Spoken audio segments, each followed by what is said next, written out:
Hello बच्चों, let's read this question. This question says that which of the following cells is mainly responsible for graft rejection? तो basically इस question में हमसे पूछा गया है कि ऐसे कौन से सेल्स हैं जो कि ग्राफ्ट रिजेक्शन के लिए रिस्पॉन्सिबल होते हैं.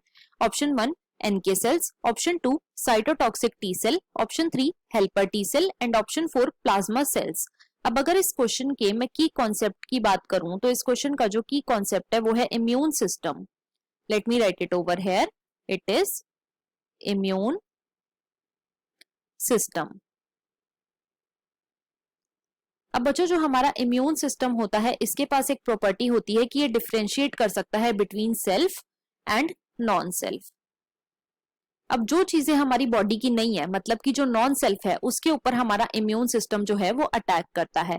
अब ग्राफ्ट रिजेक्शन क्या है? तो बच्चों ग्राफ्ट रिजेक्शन एक ऐसा प्रोसेस है जहां पे रेसिपिएंट की बॉडी अटैक करती है किसके ऊपर? ट्रांसप्लांटेड ऑर्गन के ऊपर. ट्रांसप्लांटेड ऑर्गन पर अटैक करती है, राइट? अब देखो ये होता किसकी वजह से है? तो ये मेनली होता है सेल मीडिएटेड इम्यूनिटी की वजह से.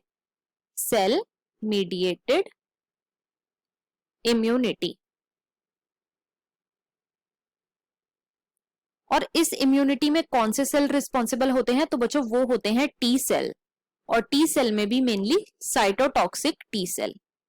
Cytotoxic T cell, right? तो क्वेश्चन में हमसे यही पूछा गया था कि ऐसे कौन से सेल्स हैं जो कि ग्राफ्ट रिजेक्शन के लिए रिस्पॉन्सिबल होते हैं. तो वो है बच्चों साइटोटॉक्सिक टी सेल.